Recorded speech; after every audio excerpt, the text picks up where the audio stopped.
Welcome to the Knowledge Entrepreneurs Show, where we celebrate the innovators driving change in the education industry.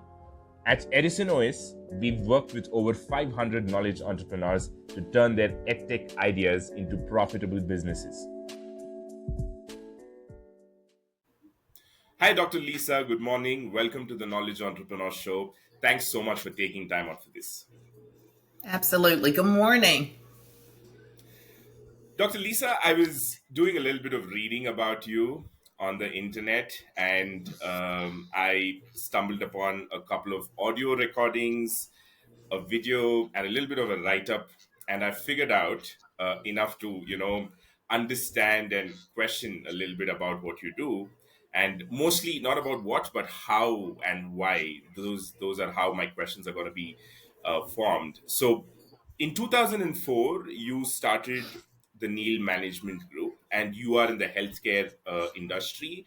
And the words that I heard repetitively over all of the things that I saw was regulatory compliance, and Correct. you helping healthcare people. But Correct. what I'm going to focus is not on the technical aspects of it. How did you? What was your journey leading up to the point in 2004 that you started off your own organization? Okay. Thank you. Thank you again for having me. So, my journey was not a easy straight line. I had to figure out what I wanted to do in life and what was going to make me happy. And so, when I graduated college, I went into the workforce and I realized that I can't do this for the rest of my life. So I started thinking about ways to create my own space or my own lane, and what skills do I have that I could sell, and I wasn't thinking about selling per se, but what skills do I have that I can contribute or get customers with. um, and so I just continue. What I realize is education means a lot to me. So I started out my bachelor's, got my master's, I got a couple of certifications, and then I realized that by that time I was in the regulatory compliance space. But what I was doing was I joined an organization where I would do these audits. And so all started out with auditing back in 2004. And so what I realized is a lot of people are going out doing these audits, and they were contractors and they were making really, really good money. So I was like, oh, well, that's what I could do. And so I just started my business. I read up on how to start a business. I paid a couple fees, getting a license, a business license. I read up on how to get a business plan. I mean, I had a master's in healthcare administration, so I knew from school how to do a business plan. So I kind of just took the skills I acquired in education and applied it to my own business. And I just did a lot of reading and research. That's how I started my company. And it started, as a sole proprietor, and I was a one person show and I would do all the work. And so that's what I did. And I did really, really well. And I was on the road for like 6 months at a time. And so what I realized then, and once again, my path wasn't a straight line. I realized, okay, I'm tired of living out of hotels.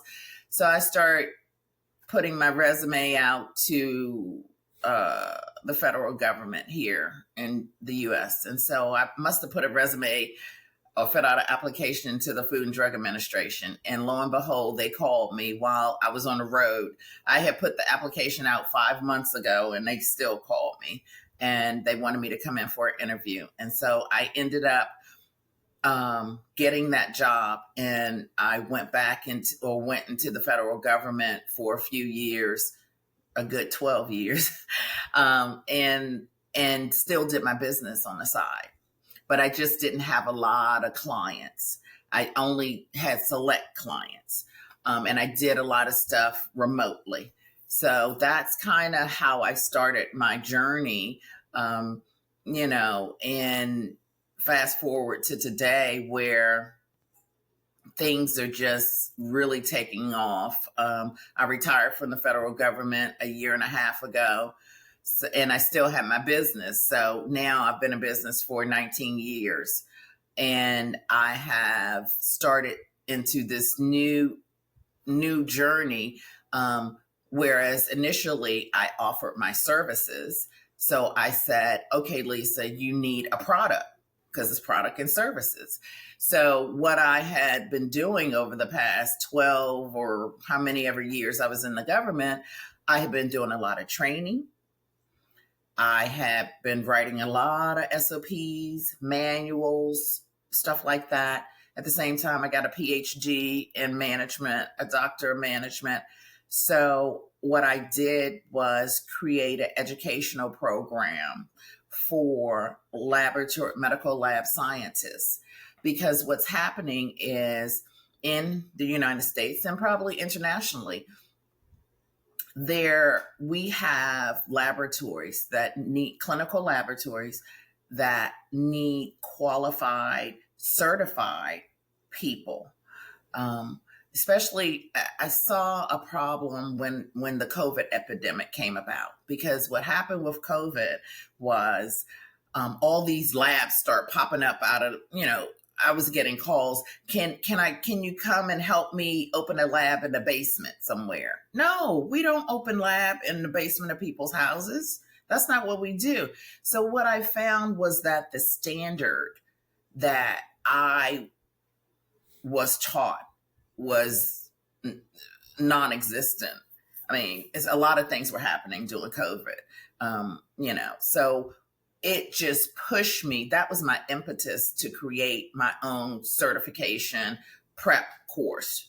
And I'm rolling it out in April with the first cohort. And essentially what it is for people who qualify to sit for the certification program, a certificate of medical lab scientist. So in the US, there are three main certifying bodies. So the student needs to determine when they want to take the test. My course will outline the 10 key areas that are on the certification test. It is a refresher course. It is an intermediate level course. It's not for beginners. They have to come with some knowledge. I'm not trying to replace any medical lab science schools. I'm putting it out there for people who have some basic knowledge in the laboratory field to come get a refresher and then be able to sit for the exam. So that's where I'm at now, and things are looking really, really good. I'm very excited to have my program roll out. Got it, Dr. Lisa.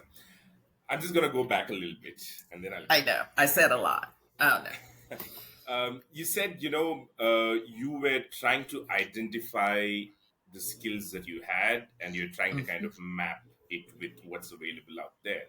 But a couple of steps back, were Mhm. you clear about the domain? Did you have a plan? Okay, healthcare is the industry that I'm going to get Mhm. into, and then let's see what I'm going to do within healthcare. Is that right? That is correct. And I will tell you, and this started way before I went to undergraduate. In high school, I went to a technical high school, and one of the areas that they had that you can specialize in was laboratory technician. So I was in the laboratory technician program. And that's when I realized I was really good at science. I was good at science and math. So that's where it kind of started. And when I went to college, it just continued. So I'm very thankful that I was able to identify what I was good at. And I think that's what a lot of people struggle with. It, it, what are you good at and what's going to make you happy? Right. Because you have to like what you do.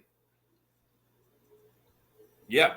Totally. One is, I mean, doing liking what you do is one thing, but figuring out what you like itself is the biggest problem today. Yeah, So yeah, that's you true. are pretty fortunate and probably lucky that you found it out, because I just had a conversation with someone last, a couple of days back, who kind of, figured out after 2 years into the job, that, Mhm. okay, this is not for me. So in that way it's great. Yeah.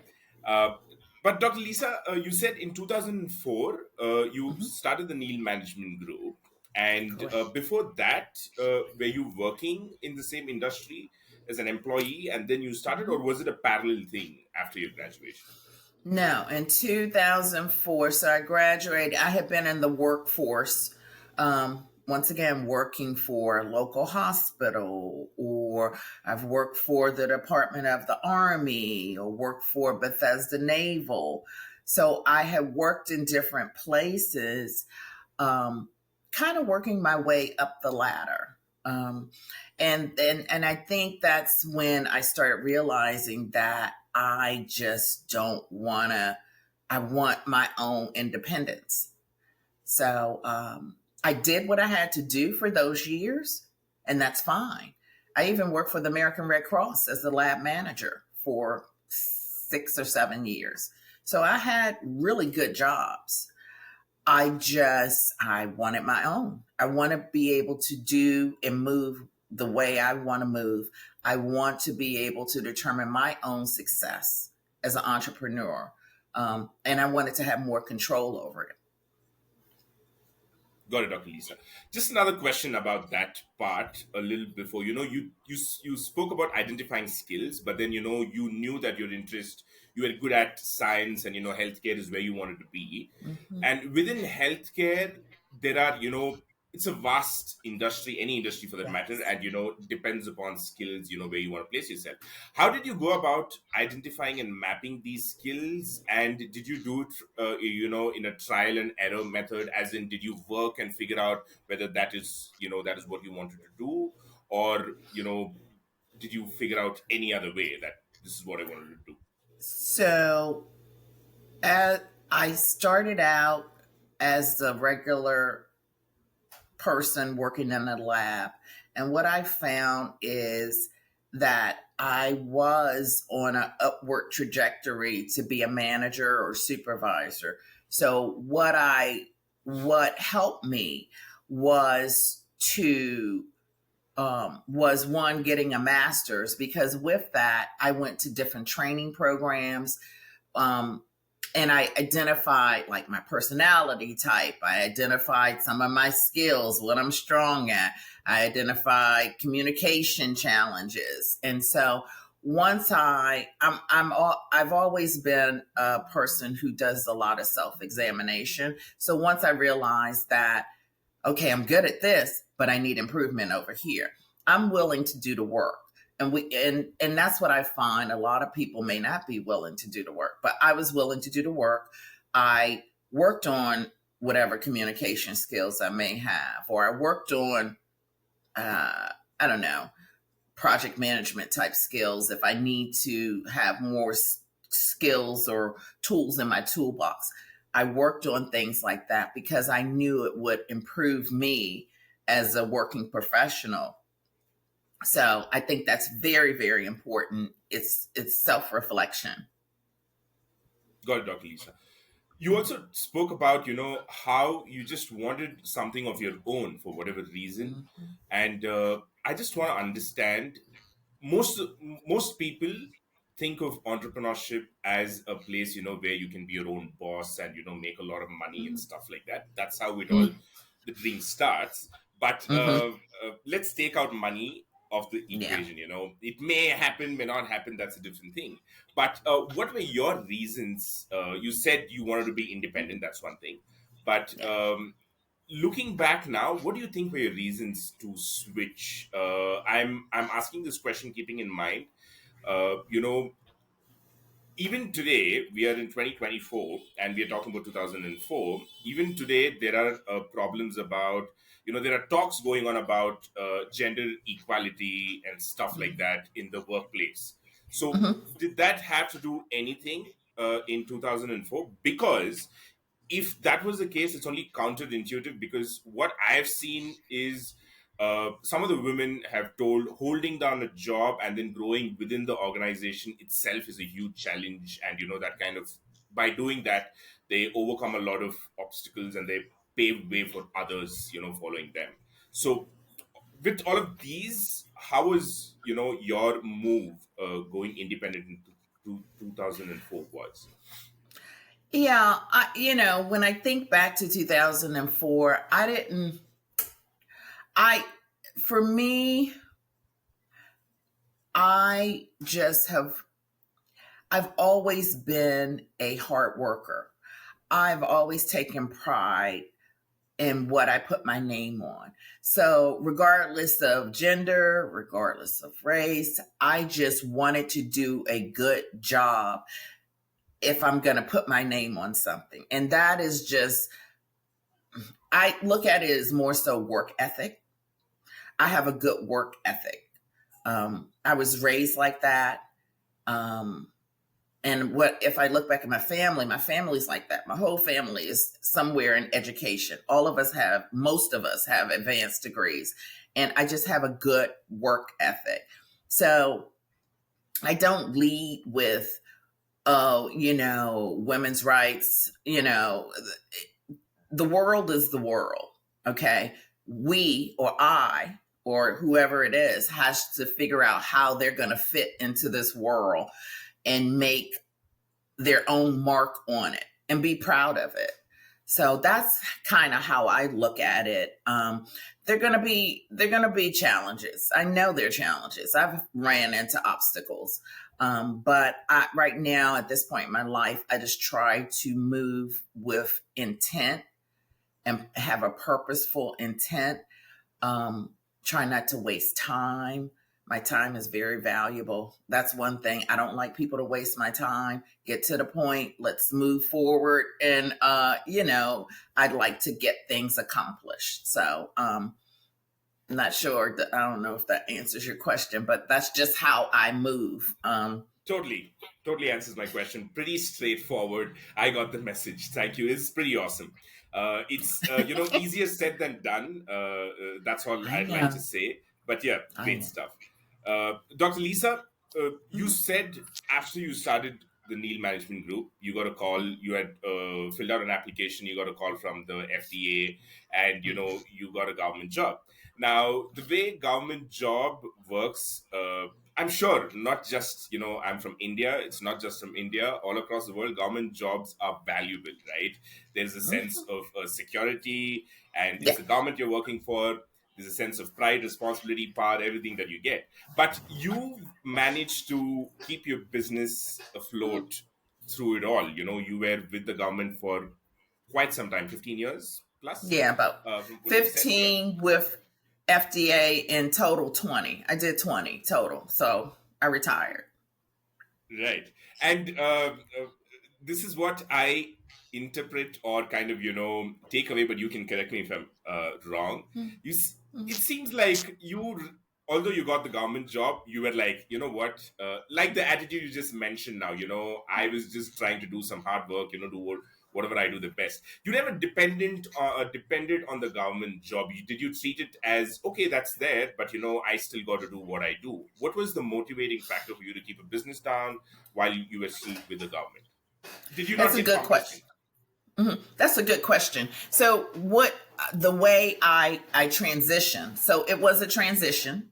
I had to transition back into the federal government, and there were certain rules and regulations that I had to comply with. They have total ethics, confidentiality. I had security clearance, all that.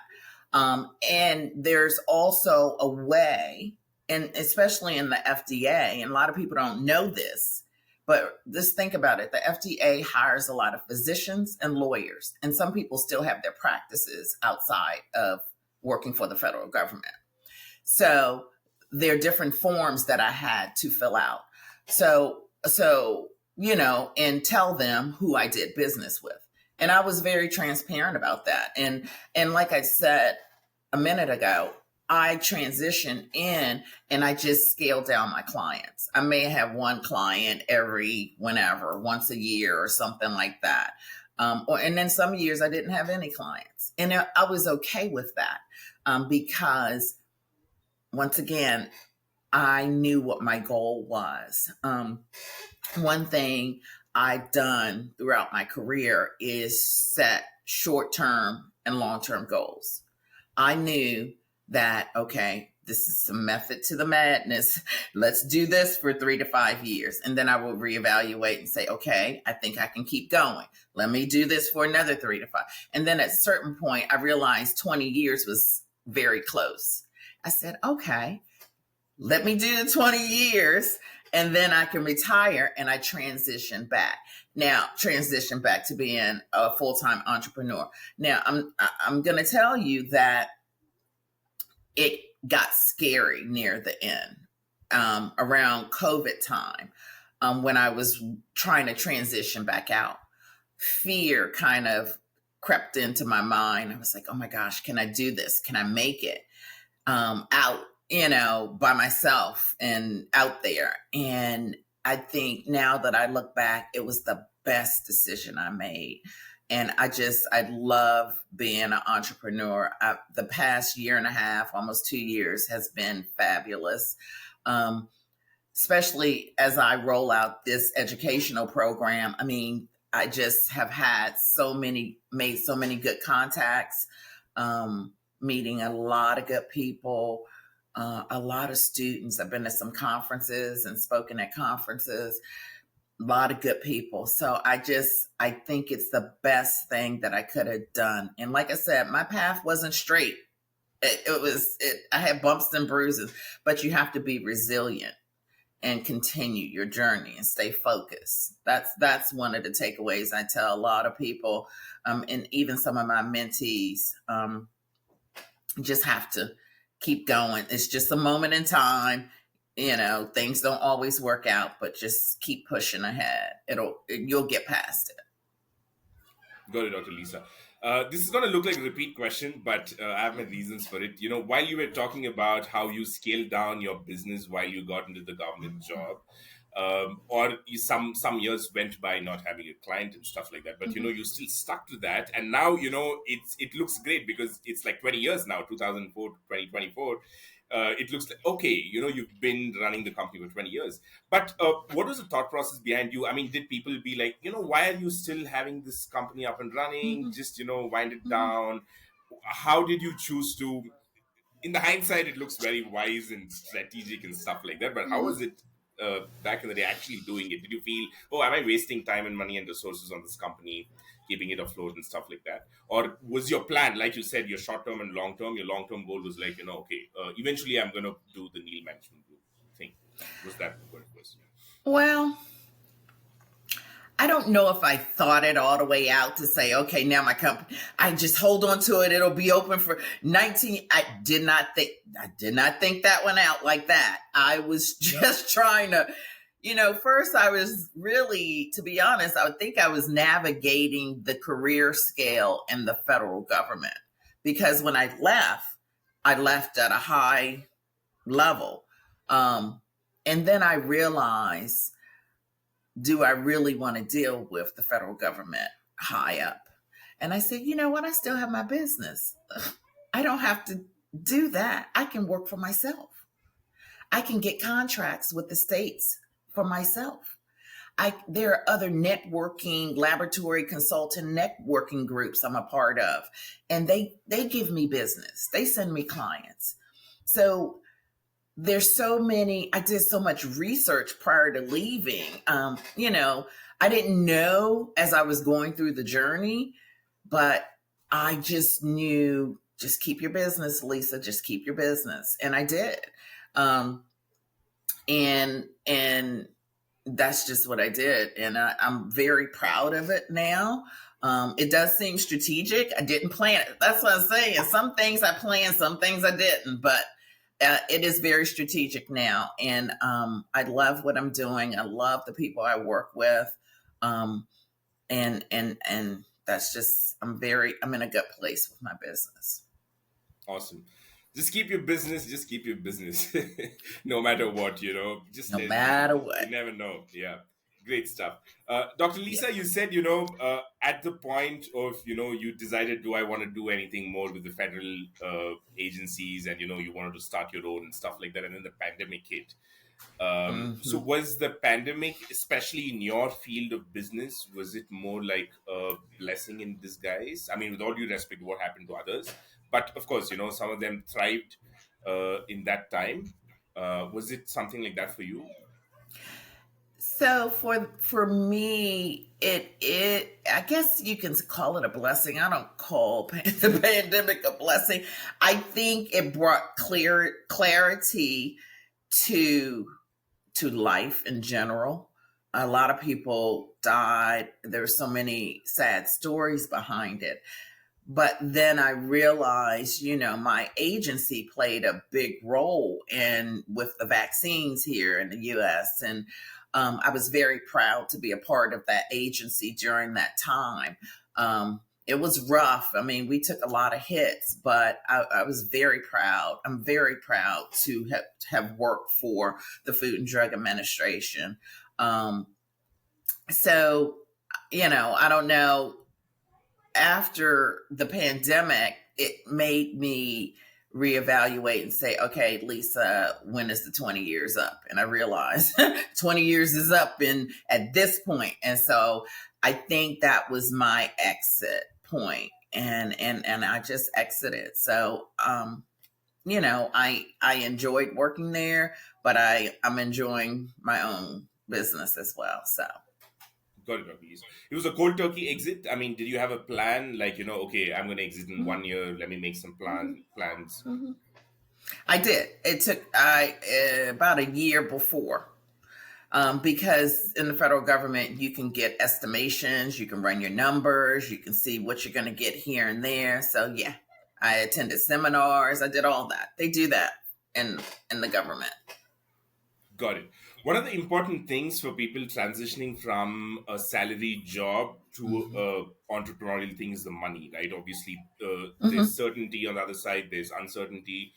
So Right. part of the planning must have been about that. So, what was your, expectation of forecast when you decided that you're going to leave? Okay, am I right off the shelf? Am I going to start making the same amount of money that I was making while working, or did you take some time, and were you aware of it? I had a number that I know I needed to make per month. So that was something that I stuck with, and I calculated and planned, and I realized I was able to make that number when I left. So that's kind of what drove me to saying, okay, I can make it. And then once I got out here, I realized I did much better than that number. So that's what makes it that's what makes me know, okay, I think this is a good decision. So, yeah, I did. I planned it.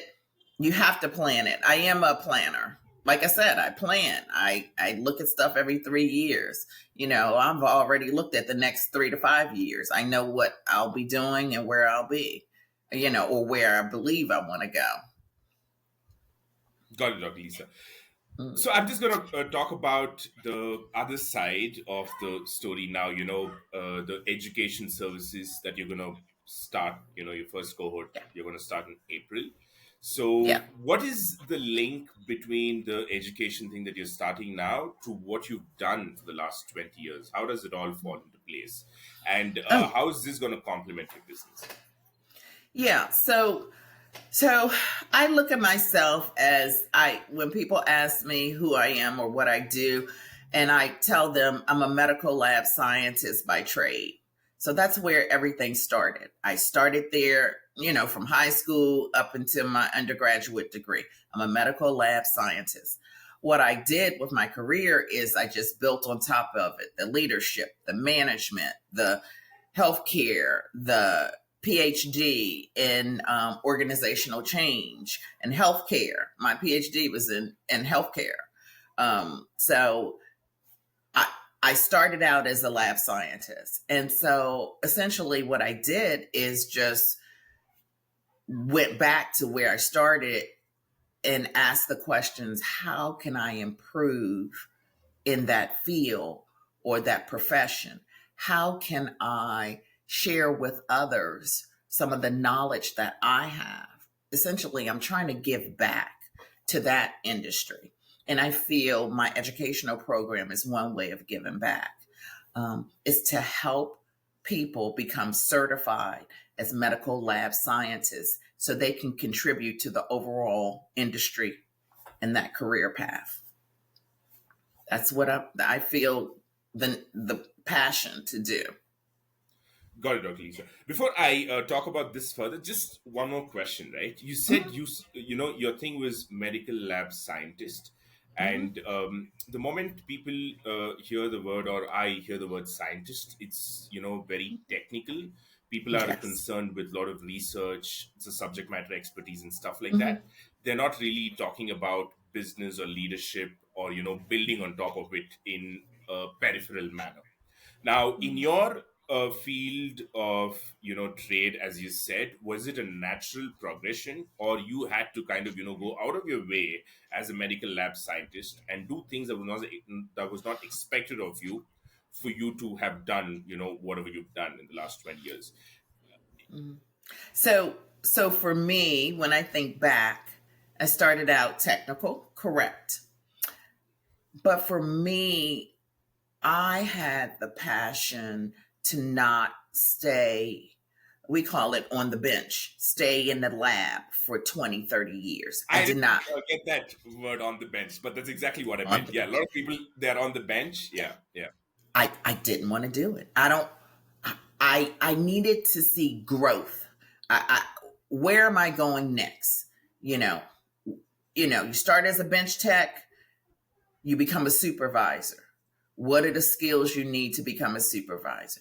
Leadership, communication, education, problem solving.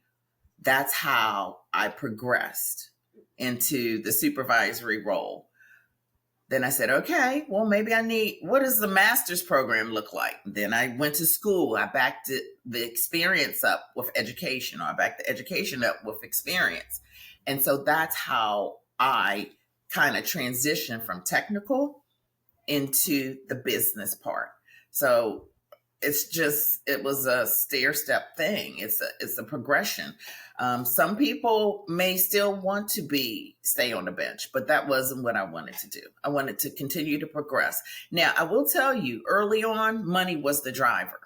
It was, because I was like, how can I make more money in the lab? Well, you got to be a supervisor. What do I need to be a supervisor? Oh, you need these skills, you need this, maybe a master's. And that was my thinking early on.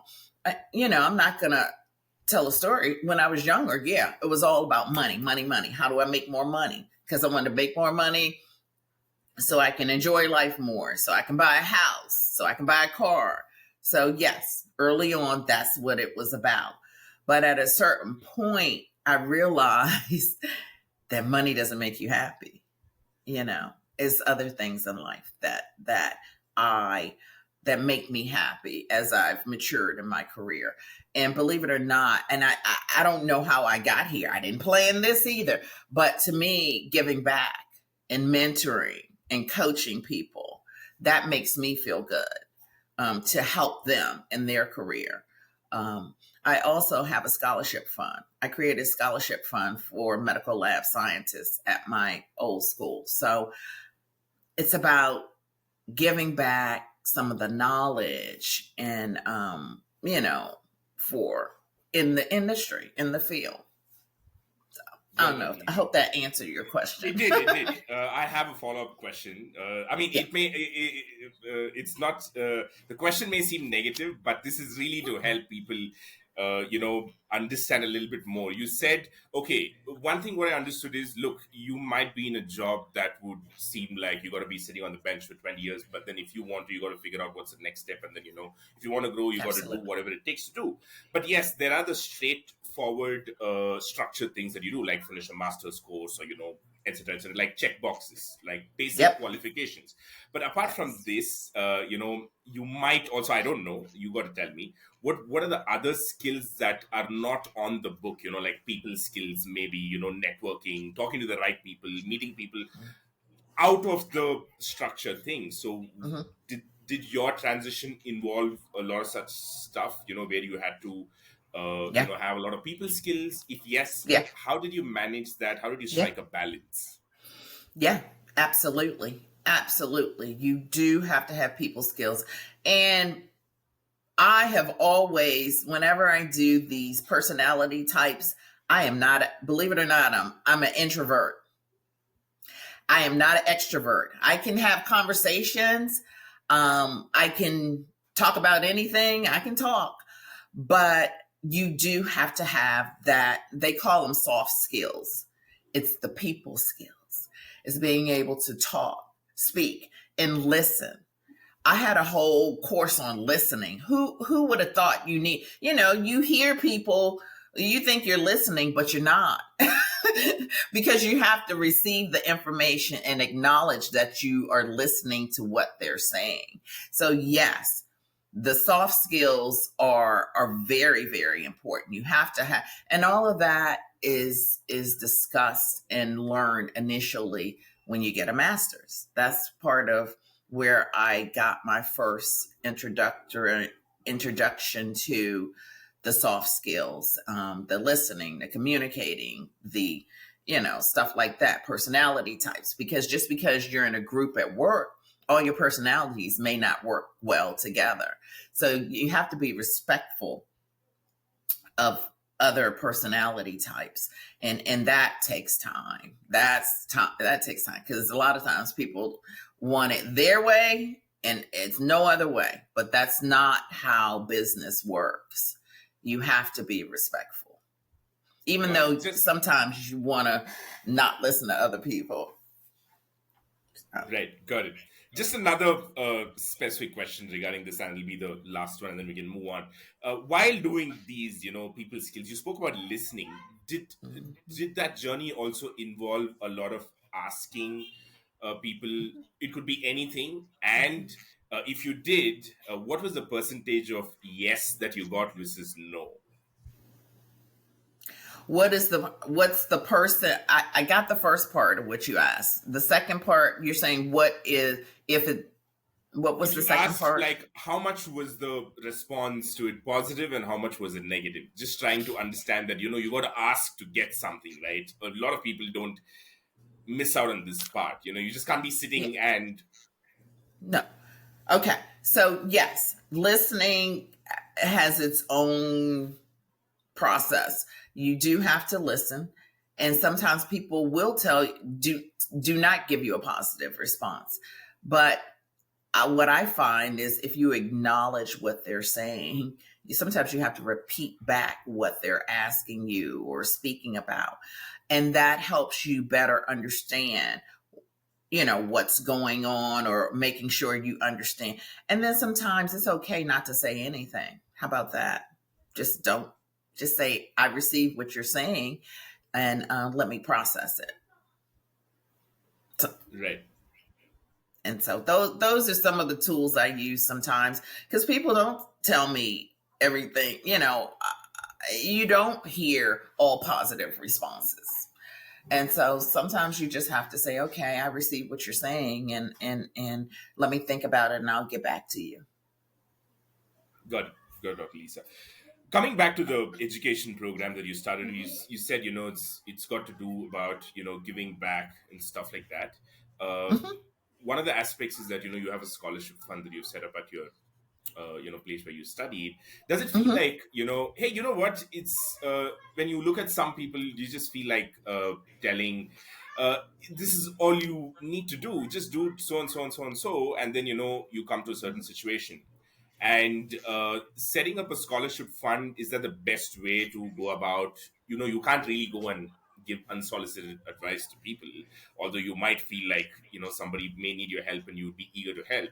So is the scholarship fund a translation of that? It's a scholarship fund. I, I don't expect, okay, so let me say it like this. People have their own, here we go, work ethic. People have their own way of doing things. They have to determine the best way to get from point A to point B. Here are tools that may help you. It's up to you to make that decision. So I can't tell them that. I'm just giving them a tool to get, from point A to point B. Right. So it's up to that individual. I really, that's my thought on that. Good, Dr. Lisa.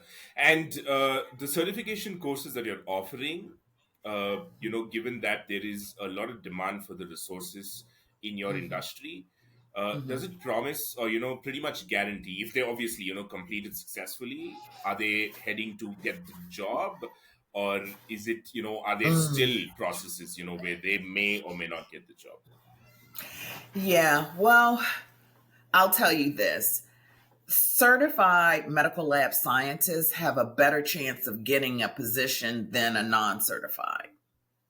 So I can give them the tools to help them become certified, but they still have to go out and look for, a position or position in a lab to in order for them to get a good job and support their family and themselves. So I believe that there are, if when I look at the different HR websites, that are out there, whatever, if it's Indeed or the other ones, it used to be Monster, Zip Recruiter, there are positions for medical lab scientists on there quite frequently.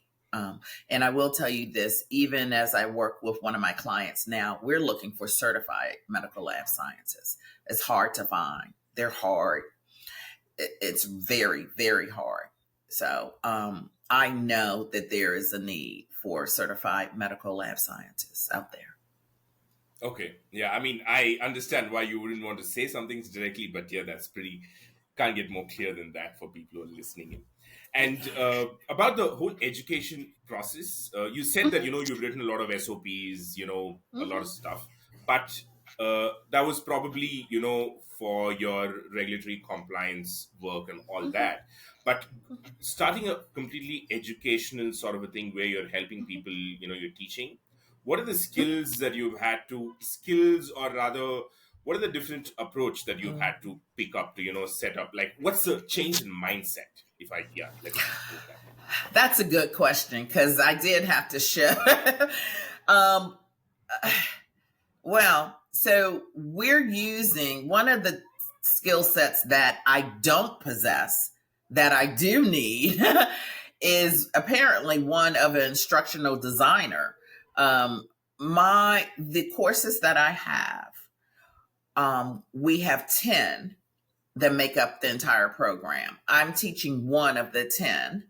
I have 9 instructors. And so they have created modules, whether it's urinalysis, microbiology, blood bank, hematology. So all of them are specialists in the individual areas. I've recruited them, I've interviewed them, I know them well. We meet once a month. So I know the technical, they know it better in their areas. Selected an area that I'm really good at, laboratory operations. So I'm very good at that because I do a lot with management and leadership. So, but the skill set that I'm lacking is being an instructional designer to manage my learning management system, apparently. So, I've had to hire someone to manage the system.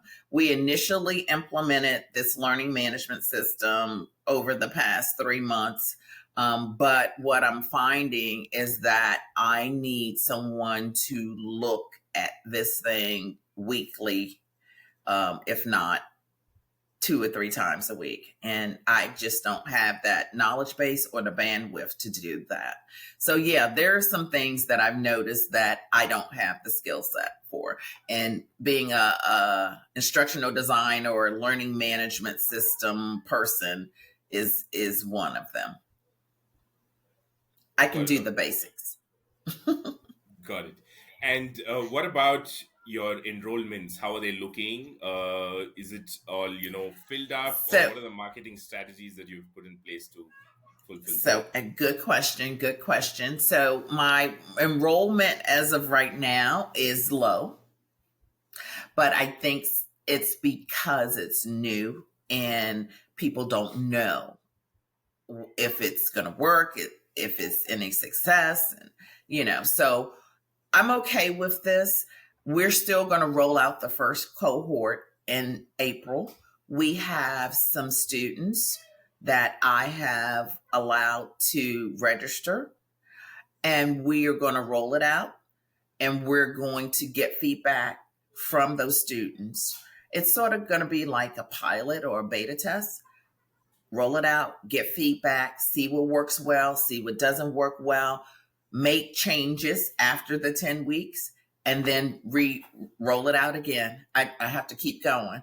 I have gotten I will tell you this, had several um, calls and several emails from different healthcare institutions asking questions, following up. And everybody wants to know what the results of the first cohort. So I'm still, positive about it. I just started it. We just got everything completed in January. So I think April is a good time. We just start advertising in January.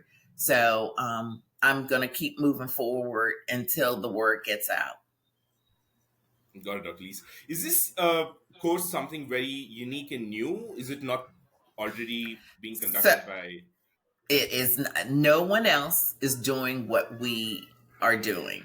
And it sounds interesting or weird, but I stumbled across this because of my client from a year ago. One of my clients, we were trying to get people prepped and ready to take this certification because of the type of laboratory we have. There's a need for certified medical lab scientists in high complexity labs.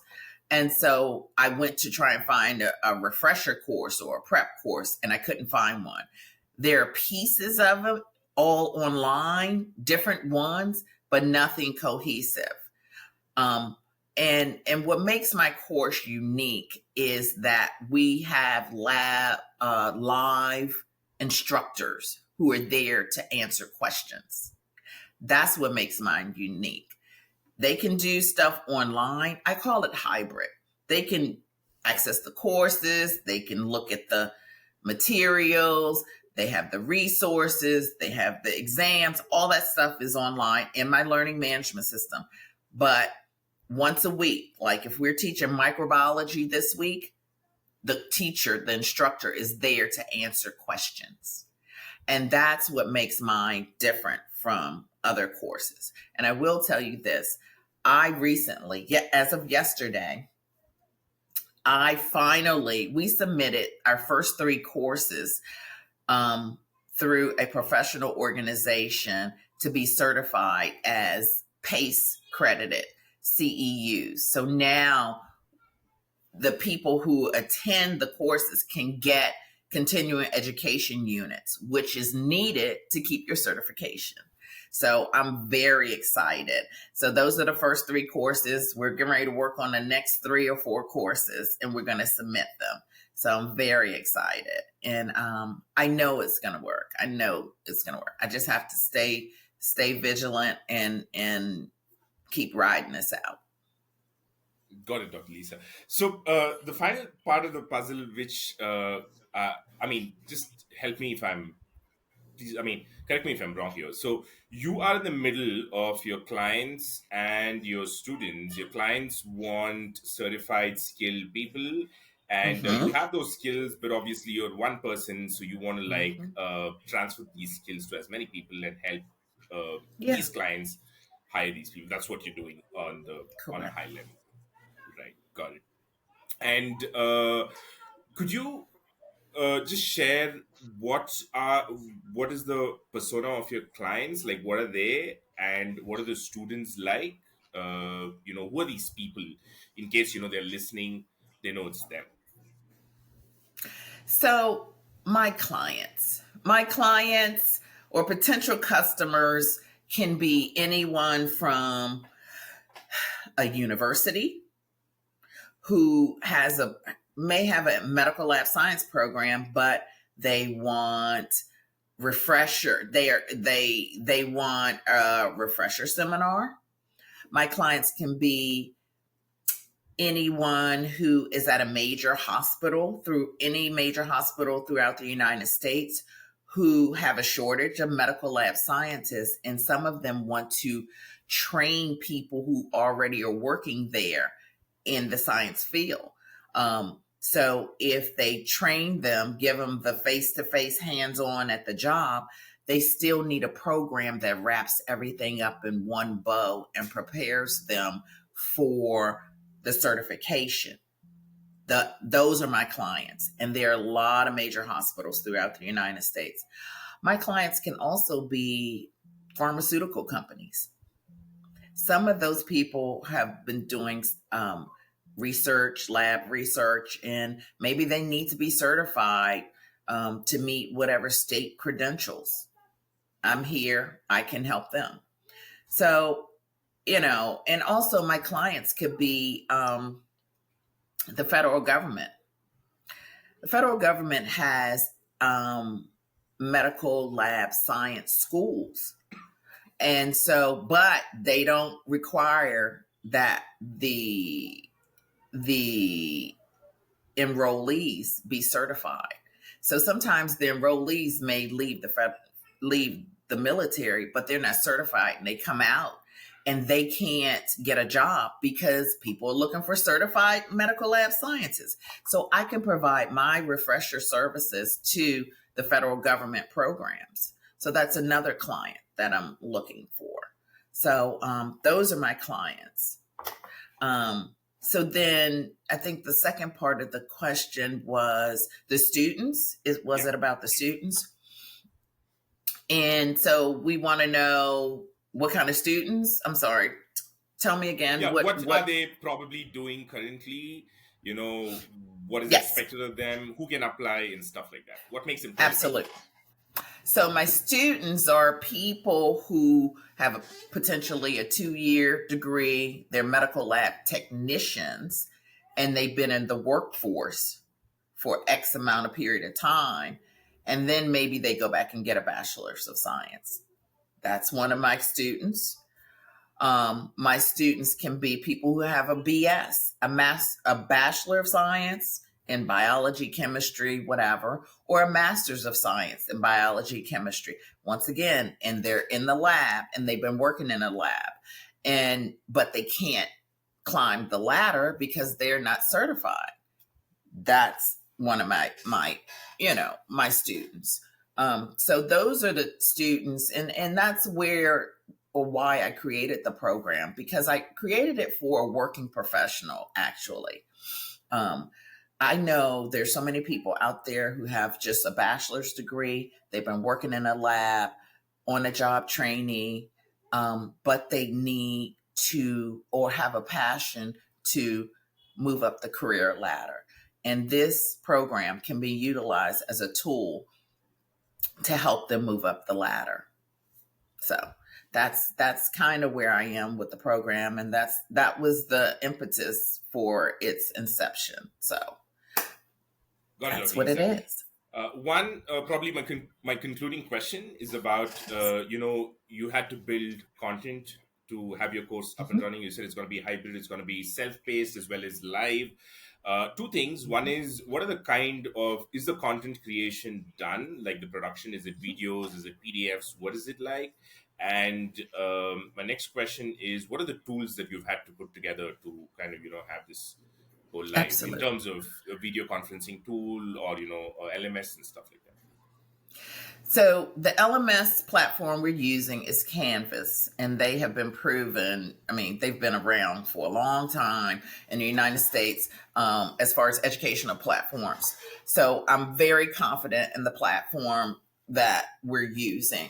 As far as the content, yes, content is built, content is uploaded, videos are created, exams are done, resources for every course are done. All we're doing is fine tuning stuff at this point, trying to make it look more professional. Because once again, this is a representation of me. I'm very particular. I want it to look very professional, very uniform. And that's what we have. We're ready to go. But we're fine. Like I said, we're just fine tuning some things and trying to get the LMS platform to do what we want it to do. So for me, that's the most important because I am not the subject matter expert on this LMS platform. And that's one thing that I have to relinquish control to someone else to do. I know some of it, but I am not the SME or subject matter expert. So Got it, Dr. Lisa. Lisa, thank you so much for your time. It was a pleasure talking to you and listen to your stories and all that you had to share. Uh, the course that you're doing, it's pretty exciting, given mhm. that it's one of its kind. Not a lot of them Yes. are doing right now. So I wish you all the very best and good luck. Thank you very much. It's been a pleasure speaking with you.